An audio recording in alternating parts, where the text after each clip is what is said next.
Mis queridos amigos, nuevamente nos encontramos en esta sesión sobre mitos y verdades sobre la confesión católica. En nuestra sesión anterior comentábamos sobre el inicio de la confesión, cómo es que todo esto comenzó. Miren, fue Jesucristo el que nos mostró siempre que Él buscaba que el ser humano lo amara. ¿Y para qué? ¿Para qué buscaba esto? Miren, Dios nuestro Señor es un Dios de amor. Él siempre nos ha amado. El problema hemos sido nosotros, que muchas veces no lo hemos amado a Él. Entonces, la salvación que Jesús nos trajo consiste en esa comunión de amor.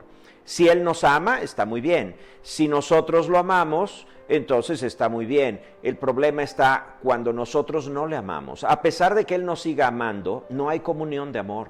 Entonces no hay salvación. El ser humano será plenamente feliz al momento de establecer una comunión para siempre con Dios. Y esto se consigue mediante la reconciliación. Jesucristo estableció el sacramento del perdón de los pecados y Él mostró siempre que Él quería perdonar al hombre a pesar de su infidelidad. Durante la vida de Jesucristo hay múltiples episodios en donde Él mismo perdona los pecados directamente. Pero ustedes imagínense que Jesucristo tenía que irse al cielo. ¿Por qué? Fíjense, Jesucristo dijo a sus discípulos esto, poco antes de partir, dijo, les conviene que yo me vaya. Y todos, ¿cómo que nos conviene que tú te vayas? No, queremos que te quede. Y dijo, si me aman, les conviene que yo me vaya, porque si me voy, les enviaré al Espíritu Santo. Él les guiará a la verdad completa. Y los apóstoles, yo creo que sus ojos han de haber dado de vueltas, porque no entendieron esto. Lo venimos a entender después, fíjense. Lo hemos venido a comprender luego. Si es que Jesucristo no se hubiera ido al cielo y se hubiera quedado entre nosotros, Él seguiría perdonando los pecados, pero en Jerusalén. Entonces, si tú quisieras el perdón de tus pecados, en primer lugar tendrías que comprar un boleto de avión para Jerusalén. Y cuando llegaras allá, tendrías que sacar tu boletito para que Jesucristo te diera el perdón de tus pecados, a lo mejor dentro de 5 años, porque te hubieran dicho, bueno, su boleto es el número 11 millones. Hay 11 millones, hay una fila de 11 millones antes que usted para confesarse, para que le perdone Jesucristo mismo sus pecados. Entonces Jesucristo, que es muy listo y que nos ama mucho, Él estableció que se puede hacer el perdón de los pecados mediante ministros. Entonces Jesucristo dejó a la iglesia el poder de perdonar los pecados. La iglesia lo ha administrado de una manera sorprendente, guiada por el Espíritu Santo. El Espíritu Santo ha ido inspirando a la iglesia la mejor manera de perdonar los pecados, y esto ha sido a través de diferentes maneras, a través de la iglesia, a través de la historia de la iglesia. Entonces, fíjense, la manera como la iglesia, más o menos por 15 siglos, ha encontrado que es la mejor manera de perdonar los pecados es en la confesión sacramental, fíjense. Entonces, en la confesión, nosotros decimos los pecados al confesor, y el confesor nos da o nos transmite el perdón de Jesucristo. El sacerdote perdona los pecados, ciertamente, pero porque tiene instrucciones del dueño del tesoro, que es Dios. El tesoro, que es el amor de Dios, no le pertenece al sacerdote, ni siquiera a la iglesia, fíjense, le pertenece a Dios. Pero Dios mismo ha dado la autoridad a la iglesia y a los ministros para que ellos sean los que administren el tesoro del amor de Dios. De esa manera, nosotros podemos ser perdonados.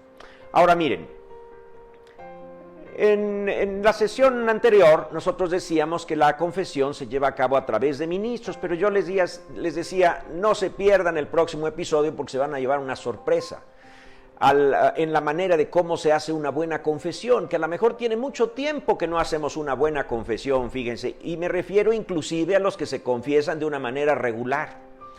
¿A qué me estoy refiriendo? Miren, la iglesia nos enseña que se requieren 5 pasos para hacer una buena confesión. El primer paso es el examen de conciencia, el segundo es el dolor de los pecados, el tercero es el propósito de la enmienda, el cuarto es la confesión de los pecados y el quinto es la penitencia. Entonces, ¿en qué consiste? Vamos a ir analizando estos 5 pasos en estas sesiones. Miren, el primer paso para hacer una buena confesión es el examen de conciencia. ¿En qué consiste un buen examen de conciencia? Miren, primero les voy a decir en qué consiste un mal examen de conciencia. Un mal examen de conciencia consiste en un recuento de faltas. Ándale. Muchas veces así es como nosotros hacemos el examen de conciencia. Inclusive seguimos la lista de los mandamientos. Decimos primero los mandamientos de Dios y luego los mandamientos de la iglesia y vamos a ver contra qué mandamiento hemos pecado. Bueno, si así es como haces tu examen de conciencia, pues te doy la mala noticia. Has estado haciendo un mal examen de conciencia por no sé cuánto tiempo. Esa no es la manera como se hace un buen examen de conciencia. Pues así es como nos han enseñado en la catequesis. Bueno, pues apunta, saca tu libretita y apunta cómo se hace un buen examen de conciencia. Mira, el buen examen de conciencia comienza por las cosas buenas, no por las cosas malas. No conviertas el sacramento de la reconciliación en una cosa negativa. El sacramento de la reconciliación, ya les estoy diciendo que consiste en el sacramento del amor de Dios, en la manera como nosotros nos reconciliamos con Dios, en la manera como abrimos nuestro corazón al amor de Dios. Entonces, ¿cómo se hace un buen examen de conciencia? Todo comienza no por estar analizando las cosas malas que hay en tu vida. Al contrario, un buen examen de conciencia debe comenzar por ir descubriendo las cosas buenas que hay en tu vida, porque hay muchísimo de bueno en tu vida, muchísimo de bueno, y algunos pecados, pero en comparación con todo lo de bueno que hay en tu vida, pues los pecados son una minucia. Entonces, fíjate, un buen examen de conciencia, mire, un examen, cualquier tipo de examen, en la escuela un examen, no consiste en descubrir lo que no sabes. El buen maestro quiere saber lo que sí sabes. Y entonces te pone un examen para saber todo lo que sabes, y sobre eso es sobre lo que te van a evaluar. No se trata de que el maestro se convierta en un juez condenador, en donde descubra todo lo que no aprendiste durante el curso para poder acusarte de algo y reprobarte. Eso sería un juez malvado. Entonces, miren, el buen examen de conciencia en la confesión consiste, en primer lugar, en que tú descubras todo lo de bueno que hay en tu vida, que ya les repito, es muchísimo. Entonces, fíjate, un buen examen de conciencia consiste en descubrir todas las maravillas hermosas que ha hecho Dios en tu vida para que tú seas feliz. Un buen examen de conciencia consiste en ir descubriendo que tienes la vida. Además, que tienes la vida de una manera especial como ser humano, que eres una persona libre, con capacidad de amar, con semejanza con Dios. Tú puedes ir descubriendo, hombre, que te has despertado hoy acostado en una cama. Yo creo que tal vez todos ustedes, quizá hay alguna excepción, pero los demás han despertado en una cama, tapados con unas cobijas. Fíjense que hay personas que en alguna parte del mundo viven en una miseria tan grande que se han despertado en el suelo, tal vez en un petate acostados. No han tenido con qué taparse. Te has echado un buen desayuno. Fíjate que hay personas, tal vez algunos de los que están mirando este video, que no tuvieron la manera de desayunar, pero ¿qué tal los que sí? La mayor parte desayunaron algo, tal vez frugal, pero han desayunado. Después hemos tenido agua para asearnos. Vivimos con las personas que amamos. Hay personas que viven solas, pero la inmensa mayoría de las personas viven con las personas que aman, con su familia. Entonces, ustedes fíjense que hay muchísimo de bueno en tu vida. Has hecho tantas obras buenas, has tenido la oportunidad de amar, al menos a los que amas. Has dado un beso a tu marido o a tu esposa, a tus hijos, los has visto que están cerca de ti. Miren, lo importante del examen de conciencia, les digo que no es lo malo, sino que es lo bueno. Entonces tú tienes que ir descubriendo cuántas cosas hermosas, maravillosas y buenas tienes en tu vida, porque Dios es bueno. Dime una cosa, ¿por qué es que tú tienes la vida a la manera humana y no a la manera animal? Fíjate que Dios te amó y por eso es que te hizo un ser humano. ¿Por qué es que tienes cosas que otras personas no tienen? Fíjate que tienes estos hijos. Estos son los que tú amas, y si te los quitaran y te dieran otros, dirías, no, yo quiero los míos. Bueno, fíjate que eso es lo que Dios te ha dado para mostrarte que Él te ama. Entonces, un buen examen de conciencia debe comenzar por descubrir todo lo de bueno que Dios ha hecho en tu vida para que tú seas feliz. Y tú le has respondido. Fíjate que tú no eres una persona perversa, tú eres una persona buena, que tiene limitaciones y ha caído en pecado. Pero eres una persona buena que ha hecho muchas obras de bien. Le has correspondido a Dios de una manera increíble también. Tú has sido fuerte en el amor, tú has hecho cosas buenas, tú has sabido aguantar algunas dificultades. Fíjate que tú también has hecho cosas buenas. Eso es lo que tú debes reconocer en el examen de conciencia. Que has tenido la capacidad para hacer el bien y lo has hecho muchísimas veces.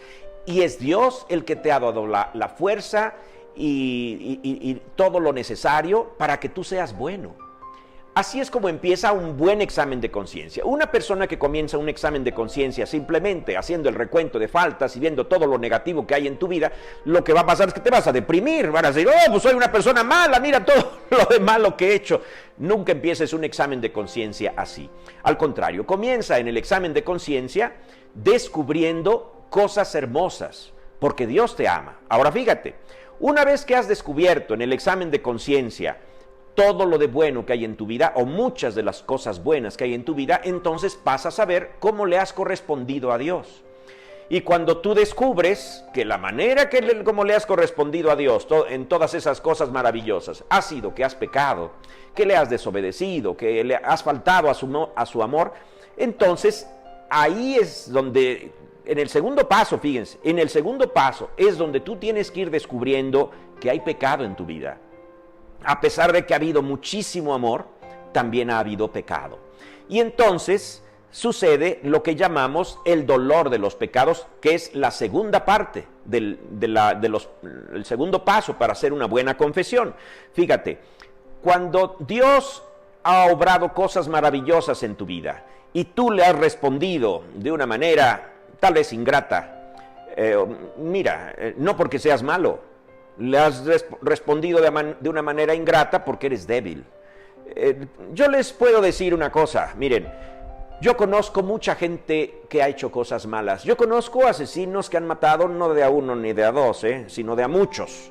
Y de una manera que los han sorprendido con alevosía, con ventaja. Miren, el sacerdote conoce de todo. Yo conozco asaltantes, el sacerdote conoce todo tipo de personas.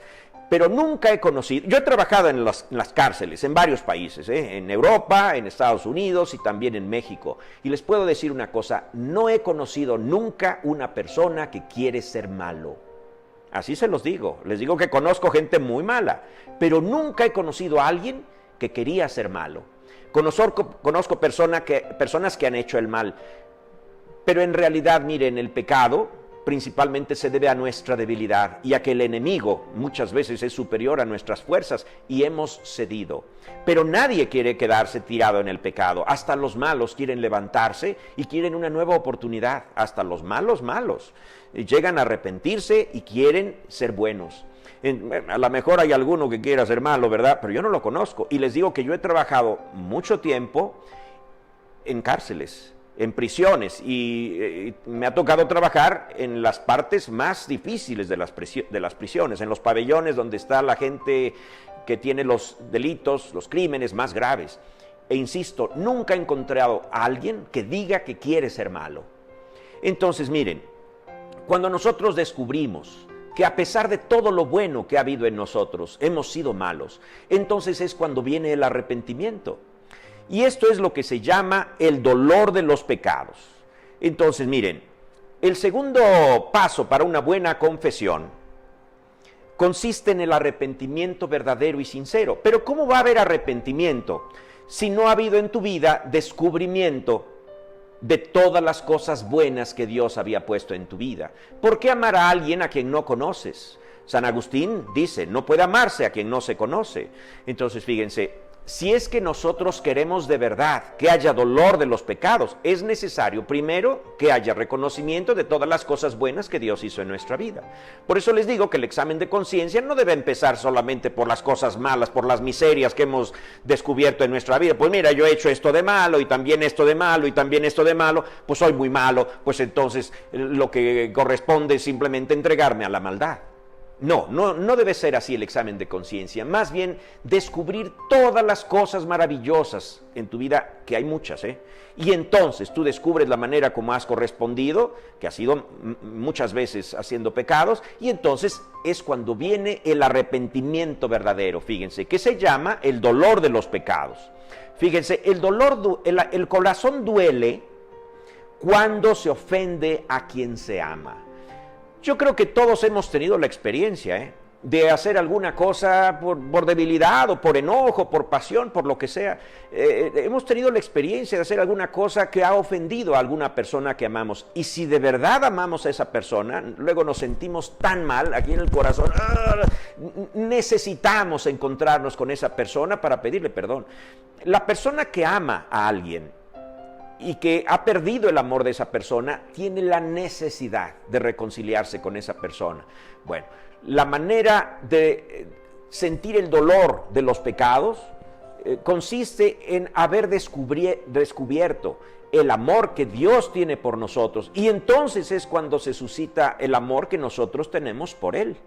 Cuando nosotros amamos a Dios y descubrimos que le hemos ofendido, entonces surge lo que se llama el dolor de los pecados.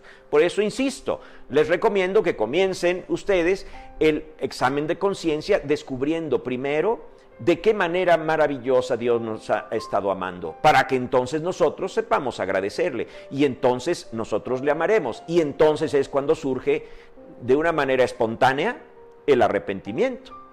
Para que haya arrepentimiento verdadero, es necesario que haya amor verdadero. La persona que no ama a Dios, la persona que no ha descubierto todavía todas las cosas maravillosas que Dios ha hecho en su vida, son personas que no aman a Dios todavía, o no lo aman suficiente.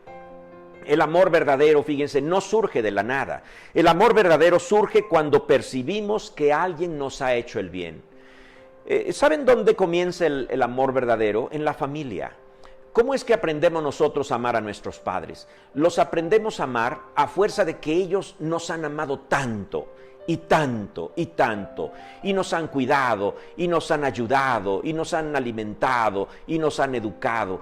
Y llega el momento en que nosotros les agradecemos. Ahí es cuando surge el amor. Ahí es cuando el ser humano aprende a amar. Fíjense, la escuela del amor está en la familia. Y en las primeras personas a quienes nosotros amamos es a nuestros padres, después de percibir tanto amor que ellos han puesto en nuestra vida. Bueno, tú no amarás a Dios verdaderamente hasta que no descubras que es Él mismo quien te ha dado hasta tus padres y tu misma vida para que tú puedas amarlo. Tú descubres el amor que Él ha vertido en tu vida y entonces ahora tú lo amas. Entonces así es como surge el dolor de los pecados, a fuerza de percibir el amor de Dios y tu miseria. Ahora fíjense, el tercer paso para una buena confesión consiste en el propósito de enmienda. Miren, la primera consecuencia del amor verdadero, o si ustedes quieren, la primera consecuencia del arrepentimiento sincero, es el propósito de enmienda. Yo ya sé que he ofendido a una persona que me ama y una persona que también yo amo. Entonces, yo no quiero ofenderle más. Hay alguien que yo amo mucho, le he ofendido, se ha apartado de mí, me he reconciliado con esta persona y yo no quiero ofenderle más. Si es que tú amas a una persona, tú tienes la necesidad de esa persona. Si es que tú amas a una persona, tú no quieres ofenderle. Eso es lo que se llama el propósito de enmienda. El propósito de enmienda consiste en aceptar la falta que has tenido y tener la intención de corregirla. Yo sé que ofendí, pero no quiero hacerlo más. Yo sé que la otra persona le he lastimado, pero a esta persona yo la quiero, yo la amo. Entonces no quiero que se me vaya a ir. Por lo tanto, yo hago el propósito de nunca jamás ofender a esta persona. Esto es lo que se llama el propósito de enmienda. Miren, una falsa confesión sería confesar un pecado, pero no tener intención de corregir esa falta con la que yo he lastimado a la persona que yo he lastimado. Entonces, ir a la confesión a pedir perdón de un pecado que no te interesa corregir, significa que es una confesión mal hecha. Entonces, cuando tú descubres que algo está mal en tu vida, es necesario arreglarlo precisamente para que esa reconciliación con la persona que dices que tú amas sea verdadera. Una reconciliación falsa, pues es engañarte a ti mismo. Ir a confesarte de un pecado del cual tú no estás arrepentido y del cual tú no tienes necesidad de arreglarlo, pues es una confesión falsa, una confesión que no tiene mucha validez o ninguna validez.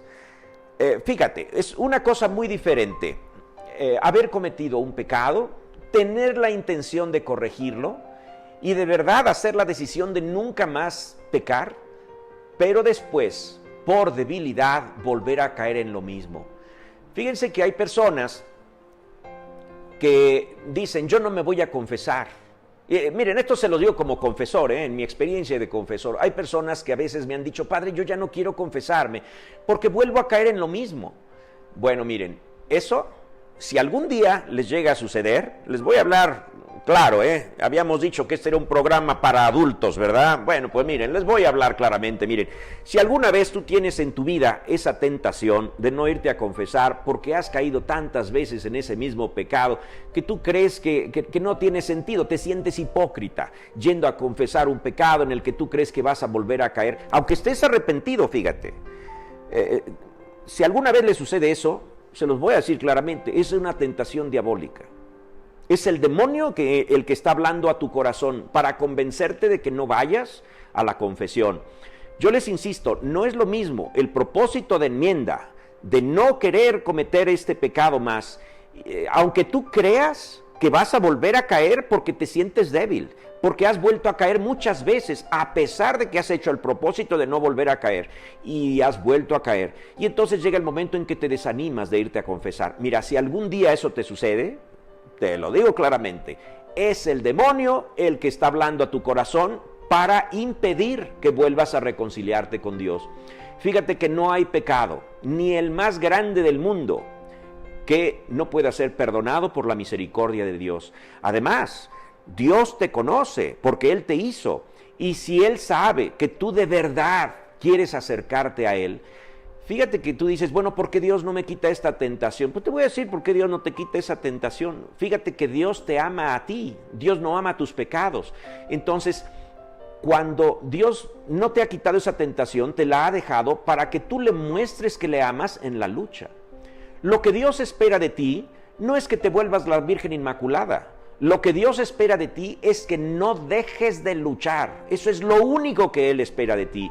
Que sigas trabajando, que te sigas esforzando, que sigas luchando, herido y caído, pero con la intención de volverte a levantar y de continuar esta lucha hasta el final de los tiempos. Les voy a hablar claramente, queridos amigos, la lucha para vencer el pecado termina hasta el último segundo de tu vida. Así que no esperes tú que va a llegar el momento en que ya no tengas tentaciones. Ese momento no existe. El momento en donde ya no hay tentaciones es cuando ya te moriste. Así que si es que sigues levantándote y volviendo a caer, no te preocupes. Preocúpate si tú te entregas al pecado y al demonio. Ese es el momento de la victoria del demonio. Entonces, si algún día el demonio ha tenido una victoria de estas en tu vida, levántate y sigue luchando. Porque la guerra definitiva no ha terminado. Esta termina hasta el final de tu vida. Entonces, fíjense, el propósito de enmienda consiste en volverte a levantar cada vez que hayas caído. No importa si han sido 100,000 veces y si has cometido el mismo pecado 100,000 veces.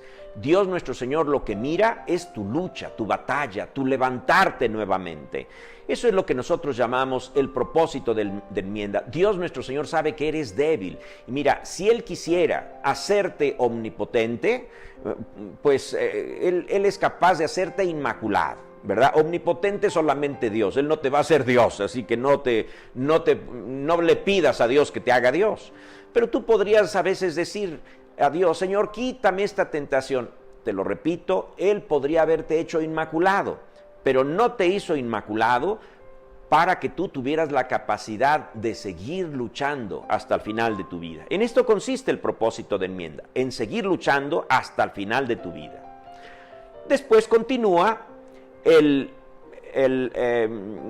paso, es el cuarto paso, que consiste en decir los pecados al confesor.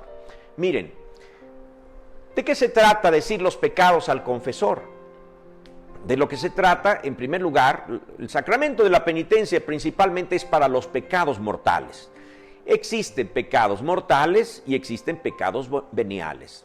Los pecados veniales es muy fácil que Dios nuestro Señor te los perdone, simplemente con un acto de arrepentimiento personal, donde dice: Señor mío, perdóname estos pecados veniales que he tenido. Rezas un Padre Nuestro, el agua bendita. El signo del arrepentimiento verdadero de un pecado venial es suficiente para que Dios nuestro Señor te perdone los pecados veniales. La confesión especialmente es para los pecados mortales. Desde luego, también perdona los mortales, los veniales. Y si es que tienes pecados veniales solamente, ve a la confesión. Y ahí te perdonarán todos los pecados veniales. Y no solamente te darán el perdón de los pecados, la confesión sacramental, sino que además te dará la gracia para superar todos esos pecados que has confesado. Entonces, fíjense. Decir los pecados mortales es el primer, o el perdón de los pecados mortales es el primer motivo de la confesión. Pero también debes confesar los veniales, y también les voy a decir otra cosa que se puede confesar en la confesión sacramental. Se pueden confesar las imperfecciones, especialmente las imperfecciones voluntarias y buscadas.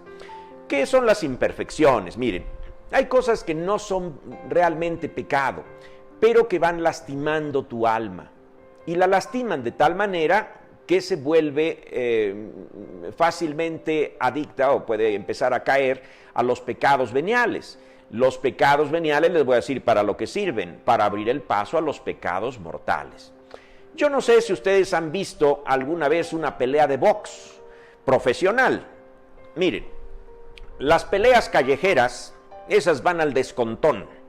Las peleas callejeras consisten en que alguna persona llega contra de la otra y trata de descontarlo de un solo golpe. Las peleas profesionales no son así.